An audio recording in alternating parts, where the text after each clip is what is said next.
Hello नमस्कार। आप सभी का स्वागत है ज्ञान जीएस यूट्यूब चैनल में। तो जैसा कि हमने आपको बताया था कि हम आपसे बुधवार को मिलेंगे भूगोल की कक्षाओं के साथ में, ठीक है। तो आज का जो टॉपिक है वो हमारा क्या रहेगा, वो आज का टॉपिक जो है वो हमारा वायुमंडल रहेगा, जिसको हम कहेंगे एटमॉस्फेयर। थंबनेल में जैसे आपको दिख रहा है कि यूपी टीजीटी और यूपी पीजीटी के लिए मोस्ट इंपॉर्टेंट है, क्या है, सभी एग्जामों के लिए है। तो आपको बता दें, जहां पर भी आपके भूगोल से प्रश्न बनते हैं वहां पर सभी एग्जामों के लिए मोस्ट इंपॉर्टेंट है। तो मैंने आपके सभी परीक्षाओं की जितनी भी आज तक परीक्षाएं हुई हैं उन सभी परीक्षाओं के एक कॉम्बिनेशन बनाया है, और उसमें हमने कम से कम 70 प्रश्नों को आपके सामने हम हल करेंगे, जो सिर्फ किससे संबंधित होंगे, आपके एटमॉस्फेयर से संबंधित होंगे, ठीक है। चलिए देखते हैं, ठीक है। अगर हम बात करेंगे तो सामान्य अध्ययन की कक्षाओं की अगर बात करेंगे तो देखते हैं, सुबह हमारी सुबह क्या होती, करंट अफेयर्स आती है आपकी 6 बजे, ठीक है। तो यहाँ से 6 बजे हम करंट अफेयर्स की बात करते हैं। उसके बाद क्या होता है, उत्तर प्रदेश विशेष आपके मंगलवार, गुरुवार और आपके शनिवार को होता है, ठीक है। फिर इतिहास की जो कक्षा होगी वो आपकी 8 बजे होगी, ठीक है। उसके बाद में देखिएगा सोमवार और गुरुवार, बुधवार और शनिवार जो है वो आपका, उसमें आपकी 8 बजे भी क्लास होगी, किसकी, भूगोल की होगी, जो आज हम आपके सामने पहली क्लास बुधवार को प्रस्तुत कर रहे हैं। उसके बाद में वीडियो री एग्जाम के लिए आपके लिए मैंने आपके लिए इंपॉर्टेंट दिन रखे हैं, सोमवार हो गया, बुधवार हो गया और आपका शुक्रवार हो गया। यहाँ पर हम वीडियो की बात करेंगे, तो ये सब हमारे द्वारा पढ़ाया जाएगा। उसके बाद आपके सामने हम जल्द ही छोटी छोटी वीडियो लेके आएंगे, साइंस से जो मोस्ट इंपॉर्टेंट किसी एक टॉपिक को हम समझाएंगे, आपको एमसीक्यूज का सॉल्व कराएंगे, यानी कि 10 प्रश्नों की समथिंग में श्रृंखला रखेंगे। तो जल्द ही आपके सामने अगले वीक में हम स्टार्ट करते हैं, ठीक है। वो आपकी डेली रहेगी, ठीक है। तो व्हाट्सअप नंबर आप सभी लोगों को पता ही चल चुका है, अगर आप डेली हमारे प्लेटफॉर्म से जुड़े हुए हैं तो सभी को व्हाट्सअप पता चल गया है। तो जिसने भी एसएमएस नहीं करा वो कर दे, क्योंकि बहुत सारे लोग ग्रुप में जुड़ भी चुके हैं यहाँ से, ठीक है। ओके, तो यहाँ से सब्सक्राइब भी कर लीजिएगा।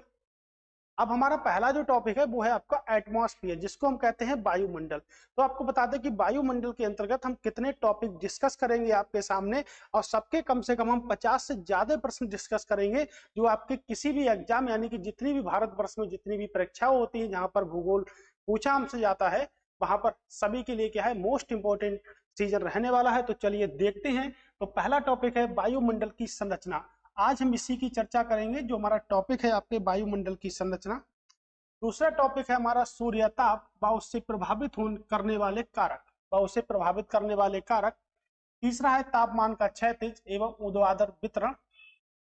सामान्य तापमान की विलोमता जो होगी उससे संबंधित रहेंगे हमारे वायुदाब की पेटियां होंगी, है ना।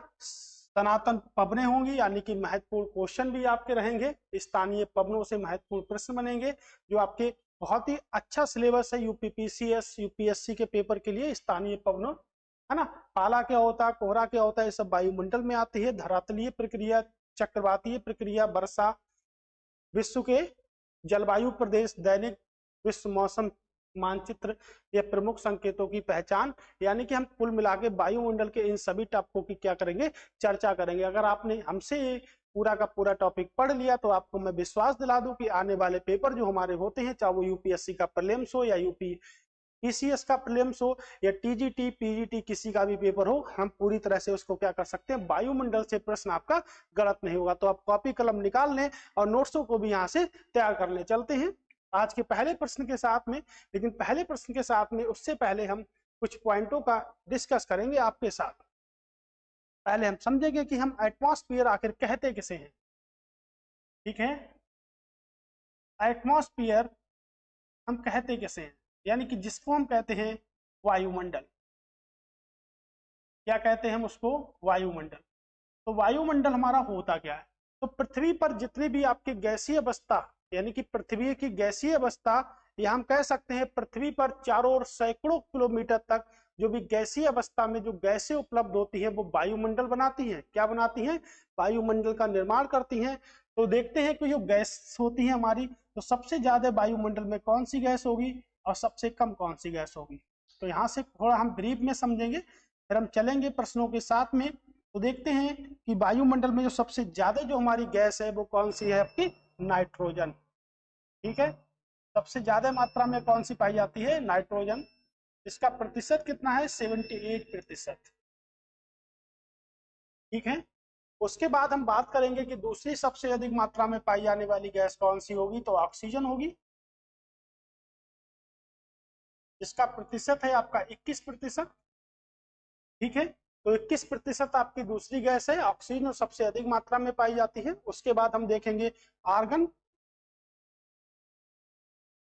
जिसका प्रतिशत आपका 0.93% है। ओके, अब यहां से हम चलते हैं कि अगली जो गैस होगी वो कौन सी होगी, तो अगली गैस होगी कार्बन डाइऑक्साइड, जिसका प्रतिशत आपका 0.003%, या किन्हीं किन्हीं बुक्स में आपका 0.004% होता है।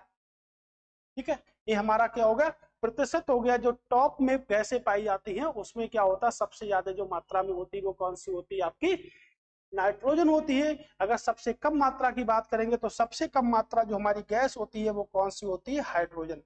तो हाइड्रोजन वायुमंडल में सबसे कम मात्रा में होती है, सबसे कम मात्रा में,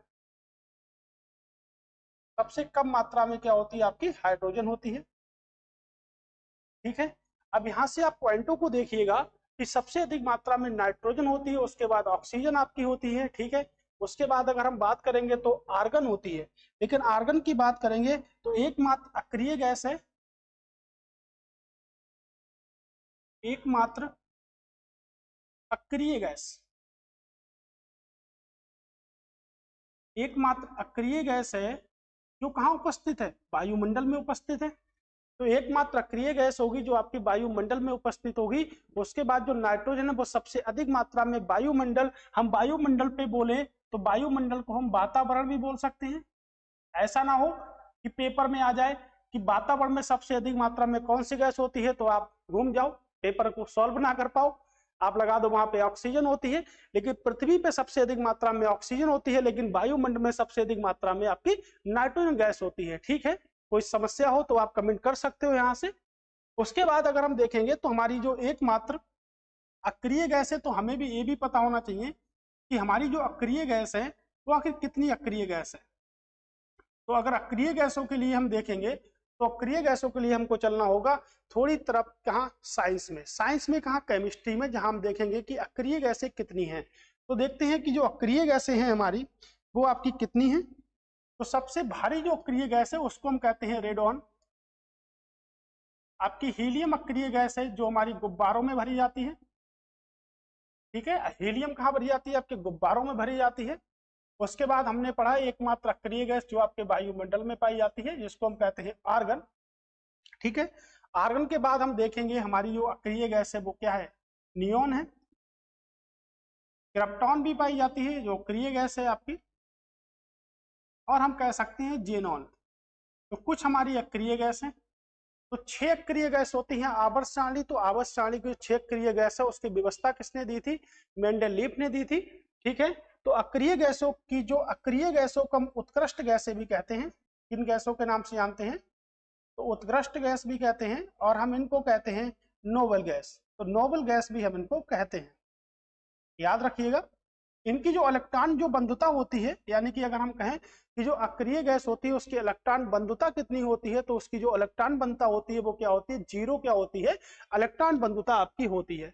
तो हमने देखा कि पृथ्वी पर सबसे अधिक मात्रा में अगर गैस पूछी जाती है तो ऑक्सीजन है, लेकिन वायुमंडल में अगर सबसे अधिक मात्रा पूछी जाती है तो वो क्या है, नाइट्रोजन है।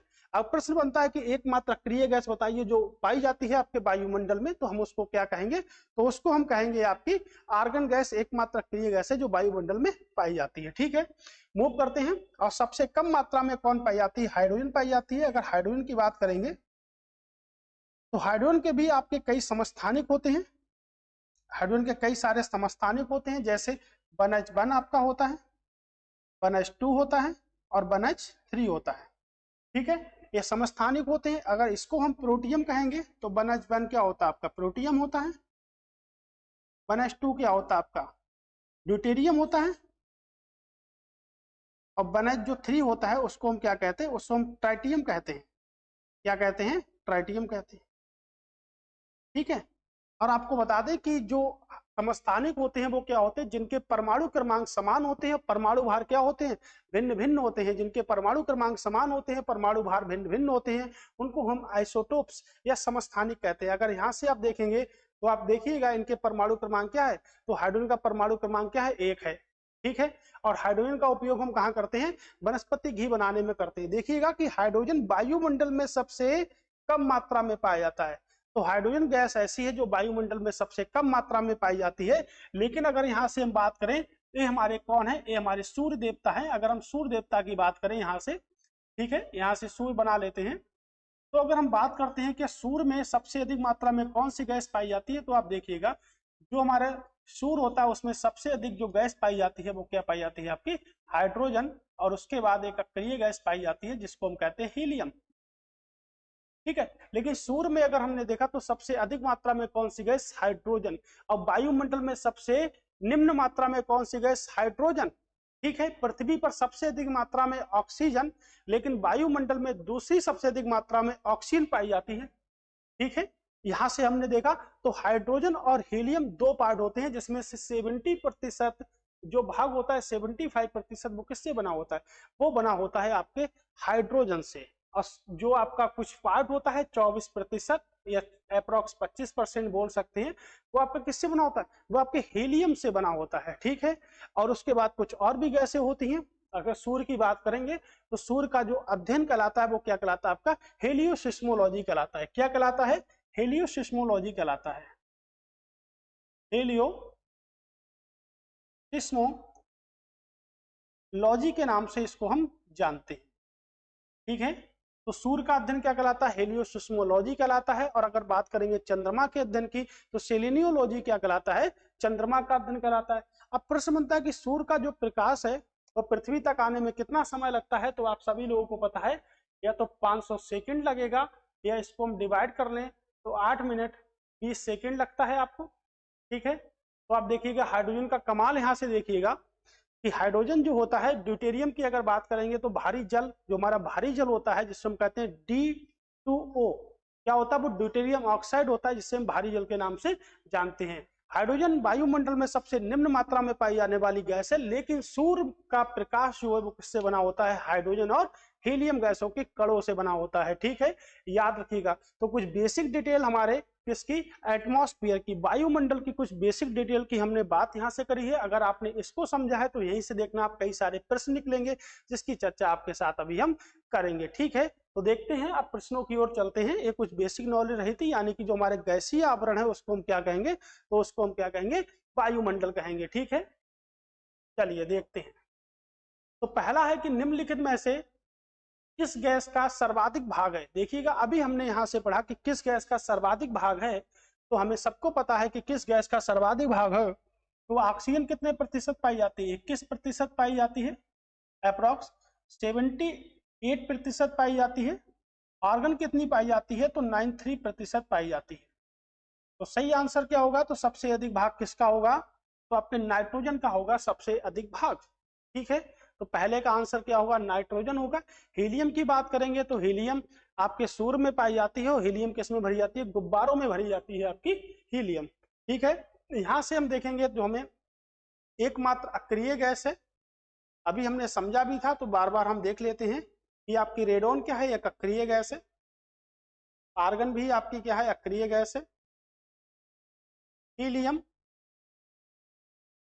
अक्रिय गैस है। उसके बाद छोटी छोटी अक्रिय गैस होती हैं कम कम मात्रा की, जैसे जेनॉन हो गई, क्रिप्टॉन हो गई, और आपकी नियोन हो गई। तो अगर बात करेंगे कि पृथ्वी पर अगर भूकंप आ जाए, भूकंप कहाँ आएगा, पृथ्वी पर आएगा, तो भूकंप पृथ्वी पर आएगा। अगर पृथ्वी पर भूकंप आ जाता है, ठीक है, तो कौन सी ऐसी गैस है जो निकलती है, तो रेडॉन निकलती है। कौन सी गैस निकलती है, रेडॉन निकलती है पृथ्वी पर अगर भूकंप आता है तो। ठीक है, उसके बाद ऑक्सीजन, उसके बाद आर्गन जो है वो वायुमंडल में ही पाई जाती है। हीलियम की भी हम बात यहाँ से कर सकते हैं।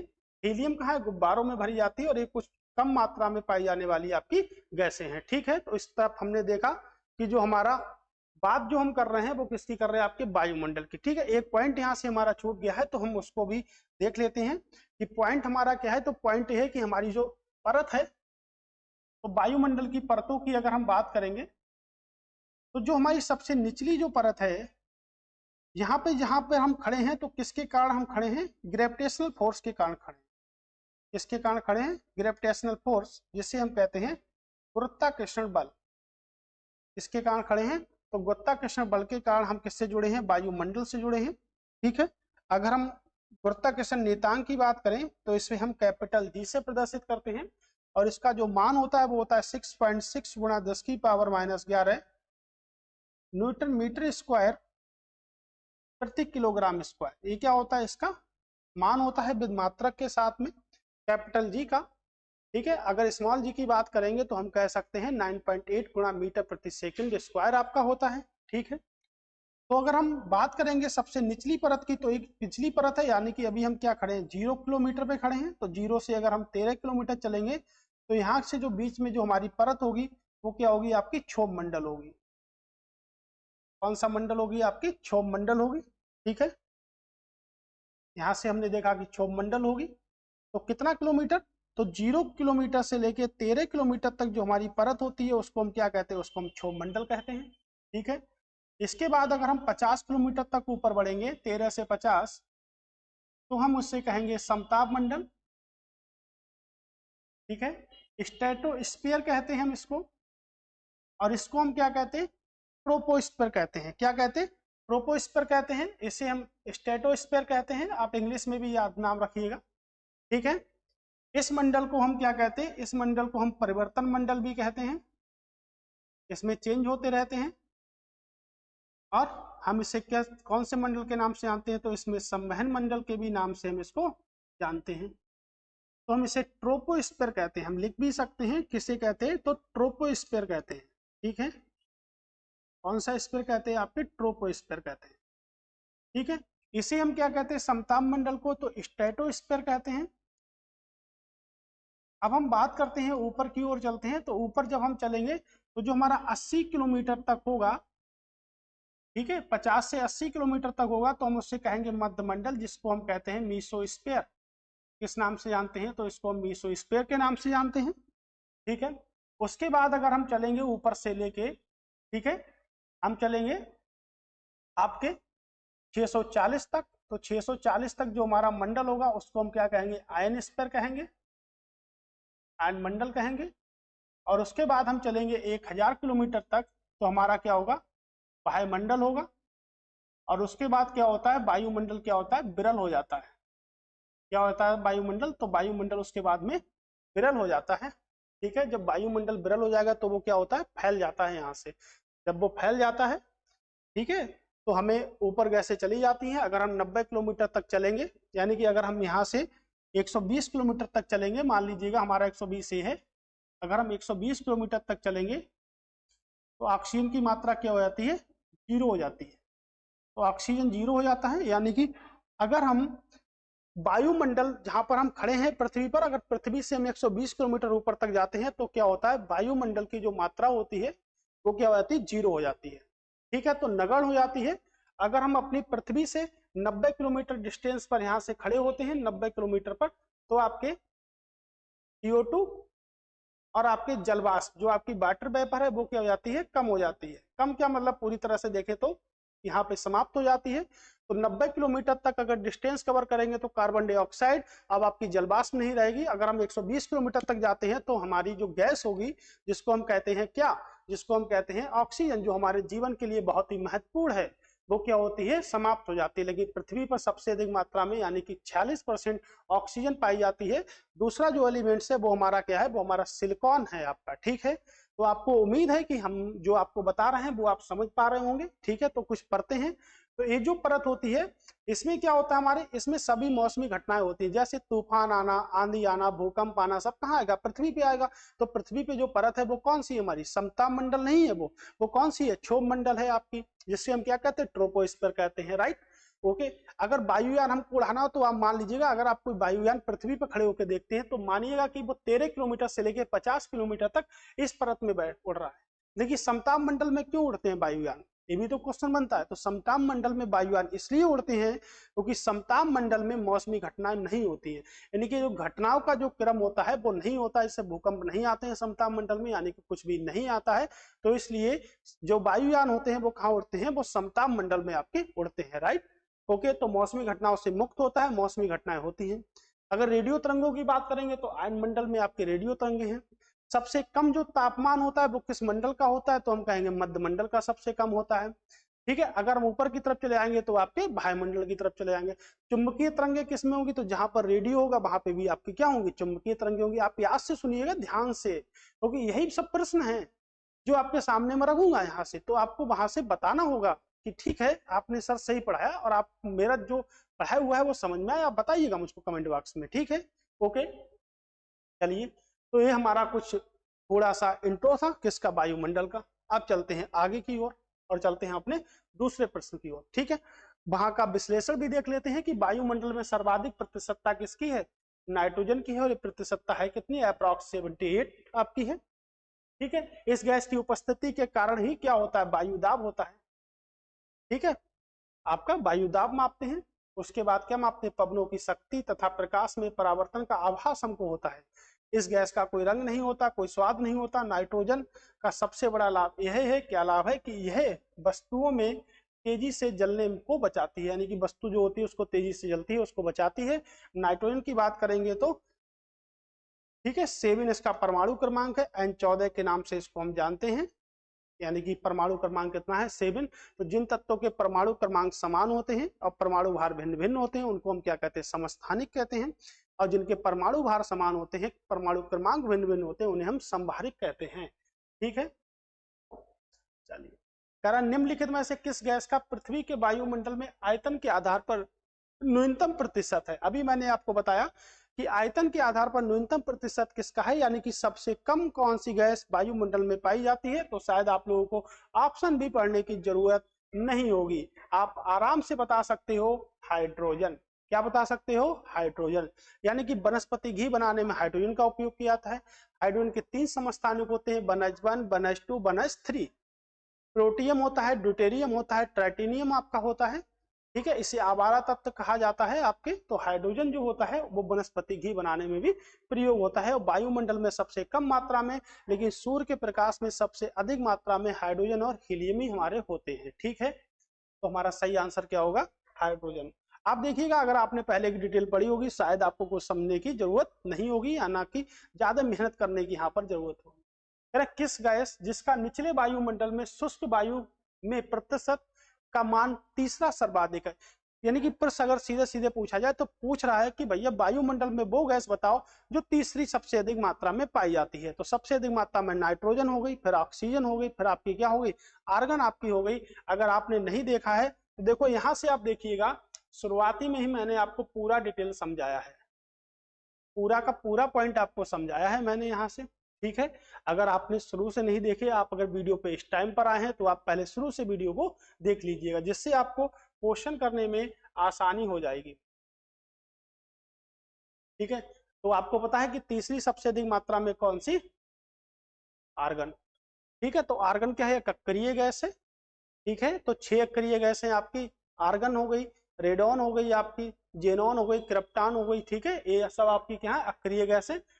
ओजोन नहीं पाई जाती आपकी वायुमंडल में। ठीक है, पृथ्वी के चारों तरफ कई सैकड़ों किलोमीटर से हजारों किलोमीटर तक जो मोटाई है गैसीय पिंडों की, उसको हम क्या कहते हैं, उसको हम एटमॉस्फेयर, वायुमंडल कहा जाता है। पृथ्वी के गुरुत्वाकर्षण बल के कारण ही, मैंने आपको शुरुआत में ही बताया था, कारण ही ये वायुमंडल उसके तथा हमारे साथ जुड़ा हुआ है। मूलतः वायुमंडल के 3 आधार तत्व तथा संगठन है, यानी कि 3 चीजों से मिलकर वायुमंडल बना होता है।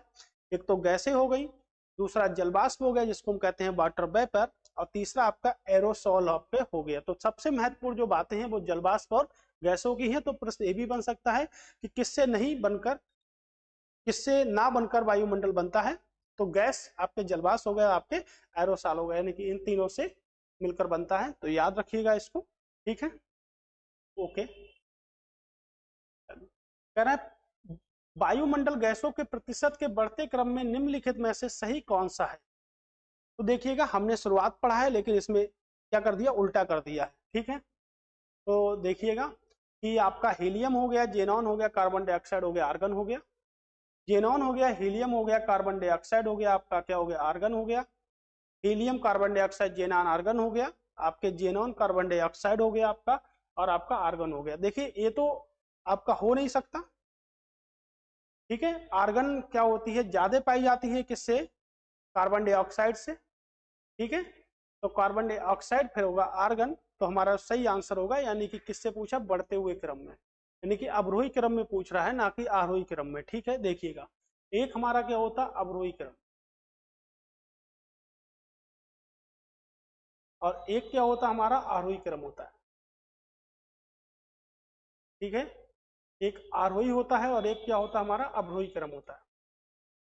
तो कैसे याद रखेंगे, बहुत कंफ्यूजन है कि अवरोही क्रम किसे कहते हैं, आरोही क्रम हम किसे कहेंगे, सबसे बड़ा कंफ्यूजन है स्टूडेंट के लिए। तो देखते हैं, कंफ्यूजन को आपको दूर करते हैं और आपको ले चलते हैं श्रद्धा कपूर के पास में। क्यों भाई, श्रद्धा कपूर क्या काम करेंगे इसमें, तो देखिएगा श्रद्धा कपूर क्या काम करेंगे। अगर आपने आशिकी 2 मूवी को देखा है तो आप उसको ध्यान से देखिएगा, उसमें जो हीरोइन का जो नाम होता है वो क्या होता है आपके, आरोही।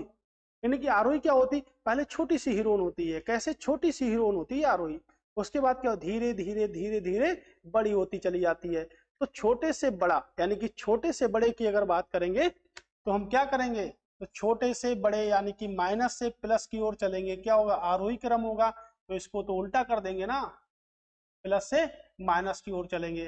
तो हमने आपको आस्की 2 देखी है, आपने देखी जरूर होगी क्योंकि आप भी लवर हो गए कहीं ना कहीं के, ठीक है। अगर नहीं हो तो बन जाओ, क्योंकि जिंदगी अकेले नहीं गुजरेगी, ये याद रखिएगा, ठीक है। शादी तो करनी पड़ेगी, तो शादी भी कर लीजिएगा, ठीक है। उसके बाद आरोही क्या होती है, छोटी हीरोइन होती है, उसके बाद वो धीरे धीरे क्या होती है, बड़ी हीरोइन बन जाती है, और उसी को हम क्या कहते हैं, आरोही क्रम कहते हैं, ठीक है। अगर अवरोही क्रम की अगर बात करेंगे तो अवरोही क्रम किसे कहते हैं, तो बड़े से छोटे की ओर चलेंगे तो क्या कहलाएगा, अवरोही क्रम। एक बच्चा कह रहा है कमेंट्स बॉक्स में कि सर शादी करना जरूरी है। अरे बेटा, शादी करना जरूरी है, मानते हैं, ठीक है ना, लेकिन शादी उसी को करनी चाहिए जो सुबह उठ के 5 किलोमीटर रेस लगा ले, ठीक है। बाकी आप समझदार हो, ज्यादा समझाने की जरूरत नहीं है, ठीक है। तो हमारा सही आंसर क्या होगा, तो ये होगा आपका सही आंसर, ठीक है। बड़ा वाला क्रम आपको पता ही है कि सबसे ज्यादा क्या होती है, नाइट्रोजन होती है, फिर ऑक्सीजन होती है, आर्गन होती है, कार्बन डाइऑक्साइड होती है, फिर नियॉन आपकी गैस होती है, सबसे कम कौन सी होती है आपकी, सबसे कम जो होती है वो क्या होती है आपकी, हाइड्रोजन होती है। प्रश्न है कि क्षोभ मंडल में ऊंचाई बढ़ने पर सामान्य ताप ह्रास दर क्या है। तो क्षोभ मंडल में जब ऊंचाई बढ़ती है तो सामान्य ह्रास दर क्या है, यानी कि अगर आप क्षोभ मंडल में जाओगे तो मैंने बताया पृथ्वी की सबसे निचली परत क्या है, क्षोभ मंडल है। अगर आप क्षोभ मंडल में जाते हो यहाँ से, तो आप देखिएगा जब आप बढ़ेंगे 1 मीटर बढ़ेंगे तो 2 मीटर बढ़ेंगे, 3 मीटर बढ़ेंगे, तो तापमान में क्या होती चली, गिरावट होती चली जाएगी। क्या होती चली जाएगी, गिरावट। जब आप 1000 मीटर ऊपर जाएंगे तो कितना तापमान गिरेगा, तो तापमान आपका गिरेगा 6.5, आपका प्रति मीटर पे क्या गिरेगा, तापमान यहाँ से गिरेगा आपका, तो 6.5 आपका तापमान गिरेगा। सबसे निचली परत है क्षोभ मंडल। कैसी परत होगी हमारी, सबसे निचली परत होगी, क्योंकि सबसे निचली परत हमारी क्या होगी, तो क्षोभ मंडल होगी, ठीक है। ओके, तो कितना गिरेगा, तो कितना गिरेगा 1 किलोमीटर, यानी कि 1 किलोमीटर जब हम चलेंगे तो कितना गिरेगा, 6.5 गिरेगा आपका प्रति किलोमीटर। 1000 मीटर की बात करने, प्रति किलोमीटर की बात हम कर सकते हैं यहाँ से, ठीक है। तो निचली परत आपकी होगी। मौसमी घटनाएं कहाँ होती हैं, तो मौसमी घटनाएं सब यहीं पर होती है। तो मौसमी संबंधी जो घटनाएं होती हैं वो आपकी कहाँ पर होती है, तो वो आपकी क्षोभ मंडल में होती है, ठीक है। तो सभी मौसमी जो घटनाएं होती हैं वो क्षोभ मंडल में ही होती हैं आपके। तो राइट आंसर हमारा क्या होगा, ऑप्शन नंबर सी। अब देखिएगा कई बार पेपर में पूछा गया है एक प्रश्न आपके, ठीक है। कह रहा है क्षोभ मंडल क्या कहते हैं हम, ट्रोपोस्फीयर कहते हैं। क्या कहते हैं, ट्रोपोस्फीयर कहते हैं। याद रखिएगा, इंग्लिश में नाम जरूर याद रखिएगा, ठीक है। ट्रोपोस्फीयर की सर्वाधिक महत्वपूर्ण विशेषता यह है, क्या है, कि इसकी बढ़ती ऊंचाई के साथ जो होता है, तो प्रति 1000 मीटर की बात करेंगे या प्रति किलोमीटर पर कितनी दर घटती है, 6.5 के तापमान में कमी आती है। कितनी कमी आती है, मैंने आपको बताया था कि अगर हम 120 किलोमीटर अगर ऊपर जाते हैं तो ऑक्सीजन की मात्रा क्या हो जाती है, नगण्य हो जाती है ऑक्सीजन की मात्रा, ठीक है। तापमान की इस गिरावट को सामान्य ह्रास दर कहते हैं। जब तापमान जब लगातार गिरता है तो क्या कहते हैं, सामान्य ह्रास दर कहते हैं। ऊंचाई के साथ साथ तापमान में एक कमी, ऊंचाई के साथ साथ वायुमंडलीय गैसों के घनत्व, वायुदाब व कणीय पदार्थों की कमी के कारण होती है। इसके कारण होती है, कमी के कारण आपकी होती है। क्षोभ मंडल की सबसे निचली परत है, क्षोभ मंडल क्या है, वायुमंडल की सबसे निचली परत है, जैसा कि मैंने आपको बताया था। इसे परिवर्तन मंडल भी कहते हैं, ये भी मैंने आपको शुरुआत में ही बताया था। इस परत का नामकरण किसने करा, तो टिजरेंस दी बोट ने इस परत का क्या करा, नामकरण किया। एक एक पॉइंट इंपॉर्टेंट है आपके लिए, विश्लेषण भी है, ठीक है, तो इंपॉर्टेंट है, आप ध्यान रखिएगा। ओके, चलिए चलते हैं। कह रहे हैं वायुमंडल के निम्नलिखित परतों में से किसमें न्यूनतम तापमान पाया जाता है। मैंने आपको ध्यान रखिएगा, आपको मैंने शुरुआत में ही बताया था कि न्यूनतम तापमान जो सबसे ठंडी परत है उसको हम क्या कहते हैं, तो उसको हम क्या कहते हैं, मेसोपॉज कहते हैं। ठीक है, तो हम कह सकते हैं मध्य मंडल कहते हैं या मध्य सीमा कह सकते हैं हम। तो मध्य सीमा में सबसे कम पाया जाता है, इसे हम क्षोभ मंडल के नाम से जानते हैं। इसे जानते हैं क्षोभ मंडल, परिवर्तन मंडल भी कहते हैं या संवहन मंडल भी कहते हैं। इसे क्या कहते हैं, समताप मंडल कहते हैं। और आप सभी को पता है कि समताप मंडल में क्या उड़ते हैं, वायुयान उड़ते हैं। और क्षोभ मंडल में क्या उड़ते हैं, तो क्षोभ मंडल में कुछ नहीं उड़ता है, क्योंकि इसमें क्या होती है, मौसमी घटनाएं हमारी होती हैं। तो क्षोभ मंडल में क्या होती है, मौसमी घटनाएं होती हैं हमारी। और आपकी सबसे निचली सीमा है आपकी क्षोभ मंडल। ठीक है, देखिएगा वायुमंडल के मेसोपॉज या कह सकते हैं मध्य सीमा परत न्यूनतम तापमान पाया जाता है। तो न्यूनतम तापमान कहाँ पाया जाता है, मेसोसीमा पर पाया जाता है। मध्य मंडल की ऊपरी परत कितनी होती है, अर्थात 80 किलोमीटर की ऊंचाई पर तापमान 80 डिग्री सेंटीग्रेड से लेके -123 डिग्री सेंटीग्रेड हो सकता है।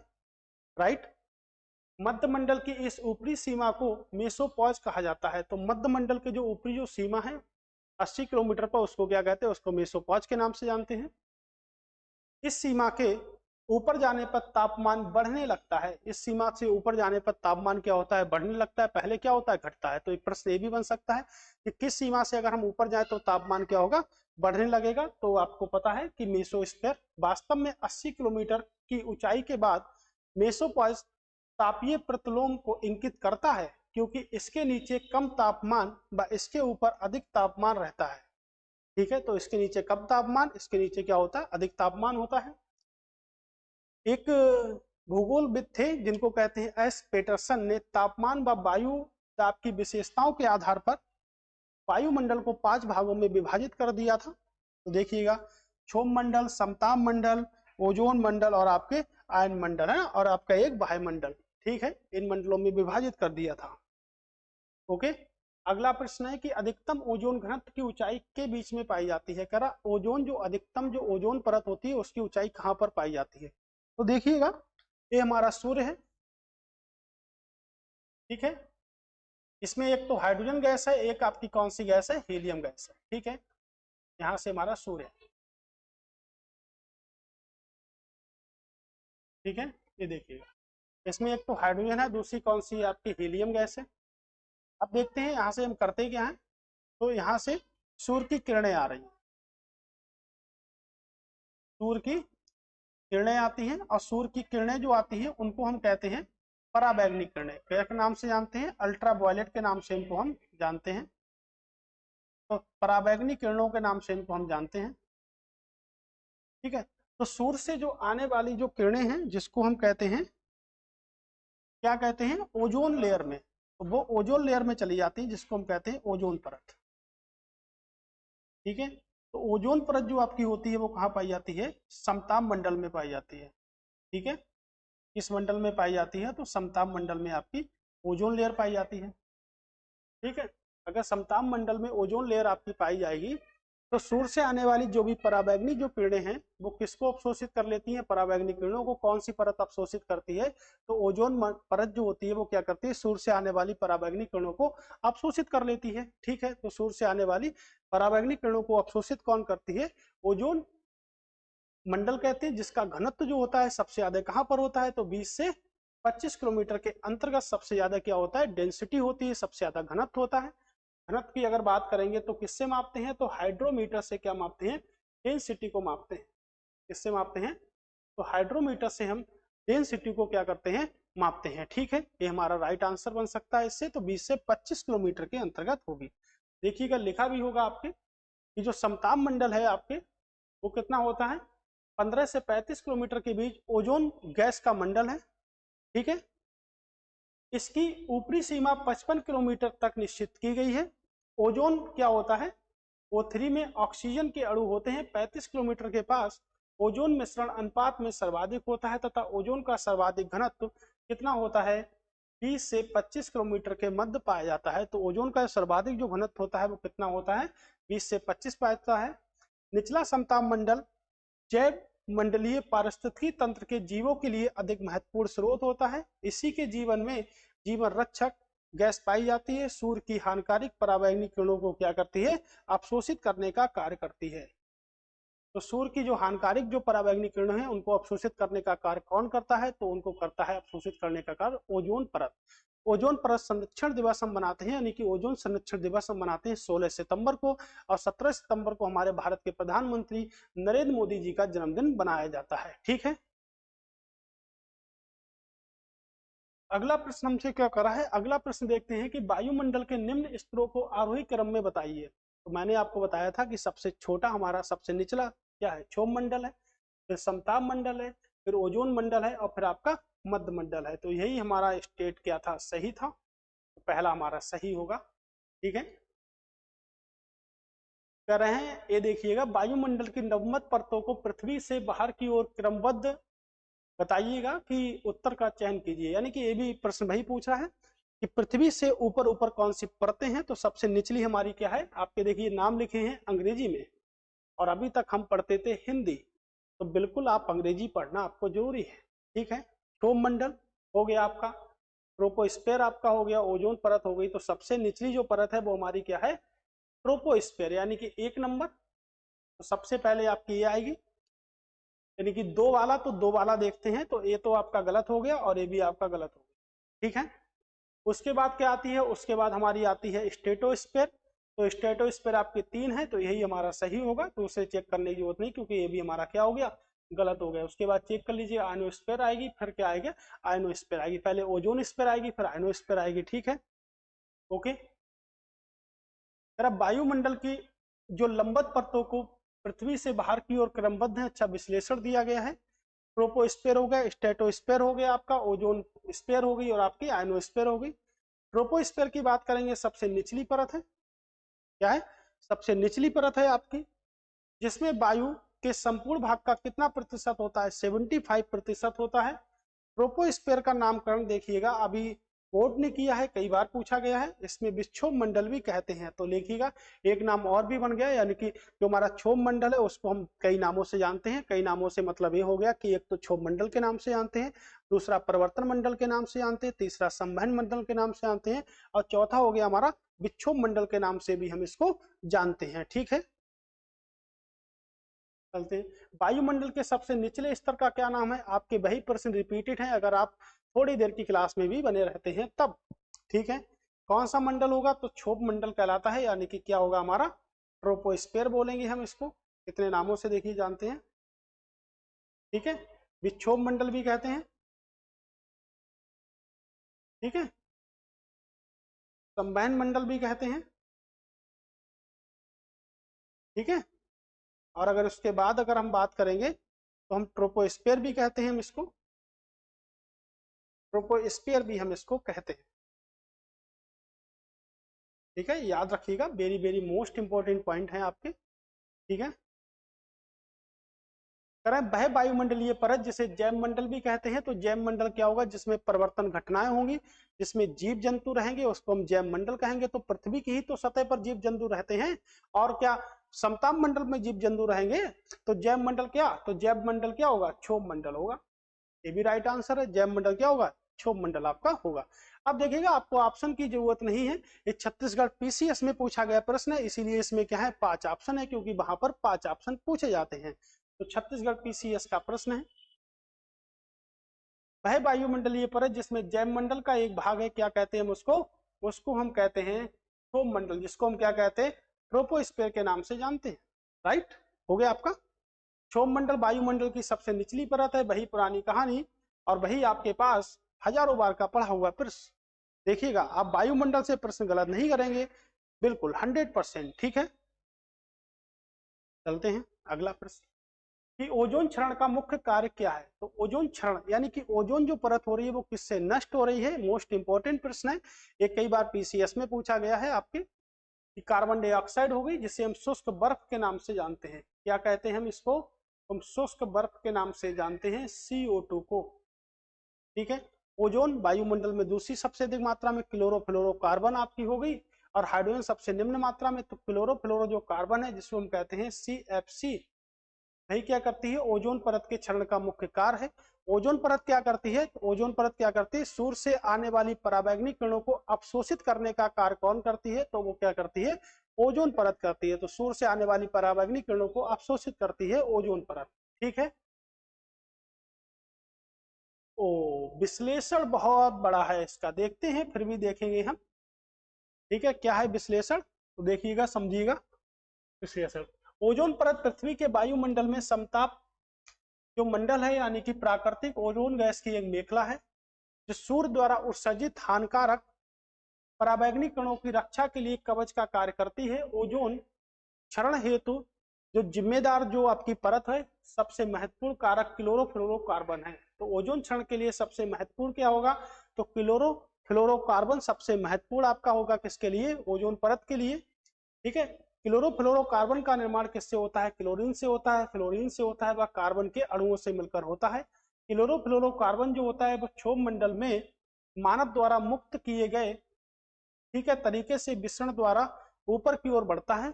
तो क्लोरोफ्लोरो क्या होता है, यानी कि फ्रिज से कौन सी गैस निकलती है, CFC निकलती है हमारी फ्रिज से, ठीक है। और देखिएगा, जो हमारे चूंकि ऊष्मीय रूप से स्थिर होते हैं तथा क्षोभ मंडल में उपस्थित है पाए जाते हैं, परंतु समताप मंडल में पराबैंगनी किरणों के द्वारा नष्ट हो जाते हैं। तो पराबैंगनी किरणों के द्वारा क्या होते हैं, नष्ट हो जाते हैं। अगर हम, एक स्टूडेंट पूछ रहा है कि शीतलक क्या होता है, तो शीतलक वो होता है जिसमें वस्तुओं को ठंडा करा जाता है। शीतलक जो होते हैं वो दो प्रकार के होते हैं। शीतलक दो प्रकार के होते हैं। अगर हम जो घर में शीतलक जो यूज करते हैं, जैसे हम कह सकते हैं फ्रिज जो हमारा होता है, उसमें CFC क्लोरोफ्लोरोकार्बन भरी आती है। लेकिन जो हमारे बड़े बड़े शीतलक होते हैं, जैसे आपका कोको कोला हो गया, अब बड़ा ठंडा कर रहा है तो उसमें कौन सी गैस भरी जाती है, तो उसमें भरी जाती है आपकी अमोनिया। तो उसमें कौन सी गैस भरी जाती है, तो वहां पर होती है आपकी अमोनिया, ठीक है। चलते हैं अगले प्रश्न की ओर। अगला प्रश्न क्या है कि डॉप्सन इकाई के मापन के लिए उपयोग की जाने वाली इकाई के रूप में परिभाषित किया गया है। तो किसके लिए डॉप्सन इकाई का प्रयोग किया जाता है, तो डॉप्सन इकाई का प्रयोग किया जाता है ओजोन सांद्रता के लिए। वायु दाब की आर्द्रता किससे मापते हैं, तो हाइग्रोमीटर से मापते हैं। किससे, हाइग्रोमीटर से। एक होता है आपका हाइग्रोमीटर और एक होता है आपका हाइड्रोमीटर। मैंने आपको बताया है कि हाइग्रोमीटर से क्या मापते हैं हम, तो हाइड्रोमीटर से हम मापते हैं घनत्व को मापते हैं, और आर्द्रता यानी कि नमी को हम मापते हैं हाइग्रोमीटर से मापते हैं। वायु का सामान्य ताप हो गया आपका, सापेक्ष दबाव हो गया आपका, ठीक है। तो डॉप्सन इकाई आपकी किसकी इकाई है, तो ओजोन परत की इकाई है, ठीक है। याद रखिए किसकी इकाई है, तो ओजोन परत की आपकी क्या है, इकाई है, ठीक है। वायुमंडलीय ओजोन परत का मापन किससे किया जाता है, डॉप्सन स्पेक्ट्रोमीटर द्वारा किया जाता है। इसे डॉप्सन यूनिट में क्या करते हैं, विभाजित करते हैं। एक डॉप्सन यूनिट शुद्ध ओजोन की इतनी मोटाई के बराबर होती है, ठीक है, यानी कि 0.01 mm के क्या होती है, बराबर होती है, ठीक है। अब कंफ्यूजन ये बनता है कि डॉप्सन क्या होता है और ध्वनि। तो आपका जो ध्वनि है उसको किससे मापते हैं, तो उसको हम डीबी से मापते हैं, जिसे हम कहते हैं डेसीबल। किससे मापते हैं, तो डेसी से मापते हैं, यानी कि इसको हम कहते हैं डेसीबल के नाम से जानते हैं। तो आपकी जो ओजोन परत होती है वो उसकी इकाई क्या होती है, उसकी इकाई होती है आपकी डॉप्सन, ठीक है। नीचे दिए गए कथन है जिसमें से एक अभिकथन है दूसरे का कारण है, ठीक है। क्या कारण है, यानी कि स्पष्ट करना है। तो पहले तो ऑप्शन पढ़ लेते हैं, एक सही है आर गलत है। ए सही है लेकिन आर सही है, ठीक है। ए गलत है आर सही है, ए आर दोनों सही हैं, ए और आर दोनों सही हैं, और ए का सही व्याख्या करता है। अब पढ़ते हैं प्रश्न, उल्टा करते हैं थोड़ा सा, कुछ तो अलग है हमारा। वायुमंडल के समताप मंडल को हवाई जहाज उड़ाने के लिए अधिमान्य किया गया है। भाई मैं शुरुआत से ही बता रहा हूँ कि हेलीकॉप्टर कहाँ उड़ेंगे, हेलीकॉप्टर कहाँ उड़ेंगे, वायुयान कहाँ उड़ेंगे, तो समताप मंडल में क्या उड़ेंगे, वायुयान उड़ेंगे, ठीक है। कहाँ पर, समताप मंडल में, राइट हमारा। तो ये स्टेटमेंट आपका सही हो गया। समताप मंडल अपेक्षाकृत स्थिर होती है तथा हवा की ऊर्ध्वाधर प्रवाह से पहचानी जाती है। नहीं भाई, ऊर्ध्वाधर प्रवाह से नहीं पहचानी जाती है, किससे, क्षैतिज प्रवाह से पहचानी जाती है। किससे, क्षैतिज। तो हमारा क्या हो गया, गलत हो गया स्टेटमेंट। तो ए सही है लेकिन आर गलत है, तो ए सही है लेकिन आर गलत है, यानी कि कौन सा सही होगा, तो आपका ए सही होगा, ठीक है। समताप मंडल 50 किलोमीटर की ऊंचाई तक विस्तृत है, इसकी मोटाई भूमध्य रेखा पर कम, याद रखिएगा समताप मंडल की ऊंचाई कहां पर कम होती है, तो समताप मंडल की जो ऊंचाई होती है वो कहां पर कम होती है, तो वो आपकी भूमध्य रेखा पर क्या होती है, कम होती है। कहां पर कम होगी, भूमध्य रेखा पर। और ध्रुवों पर क्या होती है, अधिक होती है। तो याद रखिएगा जो हमारा स्ट्रेटोस्फीयर जो है वो भूमध्य रेखा पर कम होती है। कहां पर कम होती है, भूमध्य रेखा पर कम होती है, और आपके ध्रुवों पर क्या होती है, अधिक होती है। तो ये भी प्रश्न बनेगा, जिसमें क्या होती है, इस परत में संवहनी धाराएं आंधी बादलों गरज विकटों आदि की क्या होती है, कुछ भी नहीं पाया जाता है। और ये वायु क्षैतिज दिशा में क्या करती है, प्रभावित करती है। किस दिशा में प्रभावित करती है, तो क्षैतिज दिशा में क्या करती है, प्रभावित करती है।